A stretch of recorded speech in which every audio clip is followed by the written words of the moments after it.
RRB, l'invité du matin.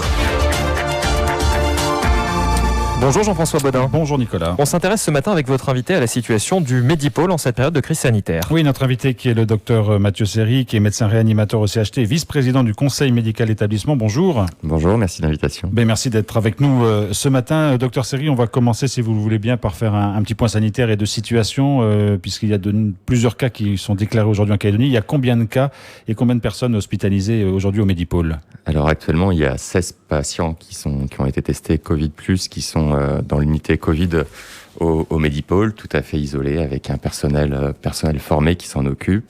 On a réussi à mettre en place une tente de triage devant les urgences pour orienter les patients qui ont des symptômes ou une situation épidémique qui pourrait les faire suspecter d'avoir été en contact avec des patients Covid+, et donc qui sont orientés dans une filière séparée de celle des urgences habituelles. On a une tente de prélèvement qui a été renforcée depuis mardi matin. On a un centre de vaccination qui fonctionne à plein régime. Donc, dans un délai extrêmement court, le CHT, grâce à l'expérience, les protocoles qui avaient été mis en place déjà il y a un an maintenant, en coordination avec la DAS, avec le gouvernement, avec les autres structures de santé, on a su mettre en place extrêmement rapidement un parcours complètement sécurisé pour les patients suspects Covid et surtout pour les autres qui risquent pas de se faire contaminer en venant au CHT. Donc tout est prévu et tout est organisé. Le premier confinement a permis de poser les choses et là vous avez redéclenché les procédures très rapidement. Tout est prévu, tout est organisé. Il y a des ajustements évidemment à faire parce que les choses ont évolué sur les prises en charge, les réalisations de radio, etc. Mais dans le gros de l'organisation, on avait eu ce rodage il y a un an qui nous a permis de réagir extrêmement rapidement. Alors j'ai entendu pendant les informations les difficultés que les gens pouvaient avoir à joindre les numéros verts, aussi bien pour le centre de vaccination que pour la tente de prélèvement. On comprend ce qu'il faut bien comprendre, c'est qu'effectivement on est passé de 300 appels à 1500, 3000 appels. Donc effectivement le temps de renforcer les équipes, mais c'est pas juste mettre quelqu'un derrière un téléphone, c'est mettre quelqu'un de formé et qui sache quoi répondre derrière un téléphone. Donc ça c'est un petit peu le point qui peut, je comprends, agacer les gens. Il faut bien qu'ils comprennent que le plus important pour le moment, c'est d'être confiné et qu'on est en train de renforcer ces centres d'appel. Alors, docteur Serry, 16 personnes contaminées au Covid-19. Il y a aussi ce patient qui a été rapatrié de Wallis et Futuna dans la nuit, effectivement, ça fait 17. Qui est en réanimation. Il y a beaucoup d'inquiétudes autour de ce cas. Les gens disent qu'il fallait qu'il reste à Wallis, il ne fallait pas qu'il vienne en Calédonie. Moi, j'ai bien entendu tout ça. Et d'abord, le premier point, c'est que ce patient, s'il a été pris en charge sur le CHT, c'est que l'hôpital de Wallis, le service d'anesthésie et réanimation, n'avait pas les moyens techniques de continuer à le prendre en charge. On l'a pris ici que parce que on a des outils spécifiques pour le prendre en charge. Ça, c'est un peu mon premier point. Deuxième point, c'est que c'est probablement le patient pour qui la diffusion virale va être la plus contrôlée. C'est quelqu'un, on sait qu'il est Covid+, donc le transfert s'est fait dans une bulle sanitaire absolument étanche, et il est tout à fait identifié. Les principaux risques, c'est les patients qui sont pas identifiés et qui sont porteurs du Covid+. Lui, c'est pas du tout le cas. Donc vraiment, je tiens à rassurer la population. On l'a pris parce que c'était une nécessité et on l'a pris dans des conditions de sécurité sanitaire qui sont optimales. Ce sera pas lui qui fera diffuser le virus dans la population. Alors, on ne souhaite pas évidemment que cette épidémie se répande de façon importante. Ceci dit, si ça devait être le cas, est-ce que le CHT est prêt ? Est-ce qu'il y a aujourd'hui des possibilités d'extension du nombre de lits de réanimation ? Est-ce que vous avez envisagé tous les cas de figure ?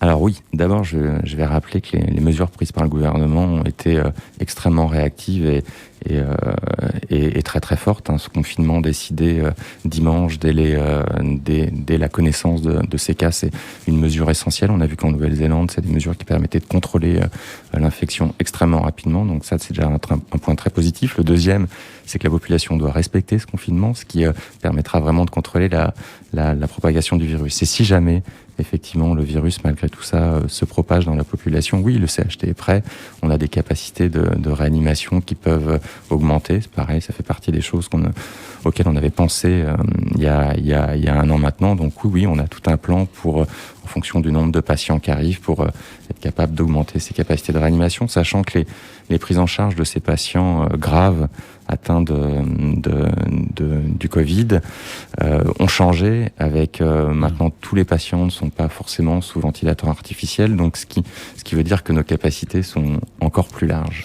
Mais malgré tout, ça voudrait dire que s'il y a un nombre de cas important, il faudrait déprogrammer d'autres types d'interventions chirurgicales. Enfin, il y a des processus qui sont mis en place, y compris des coordinations avec la clinique Queen Domania. Alors, bien sûr, tous les établissements de santé, et ça c'était également prévu il y a un an, sont en relation constante pour pouvoir transférer des patients dans des structures qui sont Covid-neg et qu'on puisse continuer à soigner ces patients qui sont Covid-neg.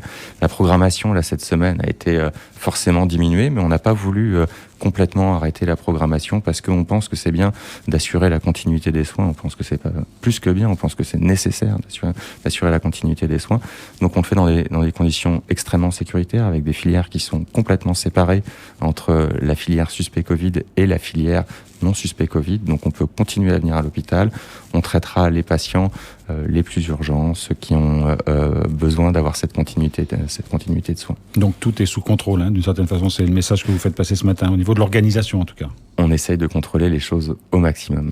Alors parlons de la vaccination. Vous l'avez dit, il y a eu un afflux de personnes qui se sont rendues sur place dès l'annonce du confinement et du fait que le virus circule. Il faut rappeler quelques procédures quand même. On ne se rend pas directement au Medipôle pour la vaccination. Il faut avoir un rendez-vous. Non, faut pas faire ça. D'une part parce que vous serez pas vacciné si vous faites ça, et d'autre part parce que vous risquez d'être dans un couloir à attendre et ça n'a aucun intérêt pour vous ni pour les gens qui viennent se faire vacciner et qui ont un rendez-vous. Il faut prendre rendez-vous. Le numéro a été rappelé tout à l'heure, c'est le 05 00 33. Même si c'est difficile. Actuellement, le centre de vaccination du CHT fonctionne à plein régime avec plus de 300 vaccinations par jour. Donc tous les rendez-vous sont pleins. Au Receiving, il y avait encore des rendez-vous qui étaient disponibles et des centres de vaccination sont en train de s'ouvrir dans d'autres endroits, dans les CMS, etc. Le gouvernement communiquera sur les lieux de vaccination. Nous, on forme au CHT les infirmières, les médecins qui vont travailler dans ce centre de vaccination. On est en train d'en former, donc c'est sûr que ça va être ouvert. L'objectif, vous l'avez rappelé tout à l'heure, c'est 2000 vaccinations par jour. Si on y arrive, c'est vraiment essentiel pour casser les chaînes de transmission et limiter la diffusion. Alors, 2 questions, docteur Serry, que nous ont posées les éditeurs dans notre émission de 17h, où on essaie de répondre à leurs questions ou à leurs interrogations. Justement, un auditeur qui nous dit « J'ai pris un rendez-vous il y a 15 jours, 3 semaines. Est-ce qu'il va être honoré ?» Parce que je crois qu'il avait lieu la semaine prochaine, sachant qu'il n'y a pas de papier, qu'il voit beaucoup de monde dans la file d'attente. Il dit « Est-ce que moi, du coup, mon rendez-vous va être honoré ?» Le CHT honore toujours ses rendez-vous. Non, bien sûr, il y a pas de problème. Il peut venir. S'il est inscrit, il aura sa 2e injection et sera vacciné. Et puis l'autre question qu'on nous a posée, c'est qu'est-ce qu'il y a un danger à se faire vacciner si on est en période d'incubation et qu'on ne le sait pas forcément, puisque le principe de l'incubation, c'est qu'on ne sait pas encore qu'on a attrapé le virus. Non, je pense pas. Actuellement, vous savez qu'en métropole, de nombreuses personnes sont vaccinées. Probablement parmi celles-ci, des gens sont en incubation. Et quand on regarde les effets secondaires qui sont suivis vraiment de très près par l'Agence de sécurité du médicament en métropole, on s'aperçoit qu'il n'y a pas de danger à se faire vacciner alors qu'on est en période d'incubation. Une toute dernière question, docteur Serry. On a beaucoup dit que la Calédonie avait la chance d'être préservée pendant longtemps de ce virus. Finalement, le virus entre en Calédonie au moment où les vaccins sont disponibles. C'est une chance, d'une certaine façon, que ça se passe de cette façon? C'est une double chance. On a eu une période pendant laquelle on a pu continuer à vivre une vie pseudo-normale et on a bien vu par rapport à la majorité des pays dans le monde que c'était une vraie chance. Et effectivement, vous l'avez dit, la deuxième chance, c'est qu'on a la possibilité de casser les chaînes de transmission le plus rapidement possible, d'éviter une diffusion dans la population et les conséquences que ça a par la vaccination. Donc j'engage tout le monde à se faire vacciner. Docteur Mathieu Serry, vice-président du Conseil médical d'établissement au CHT et médecin réanimateur, merci beaucoup d'avoir été avec nous ce matin. Je vous en prie, bonne journée, merci de l'invitation.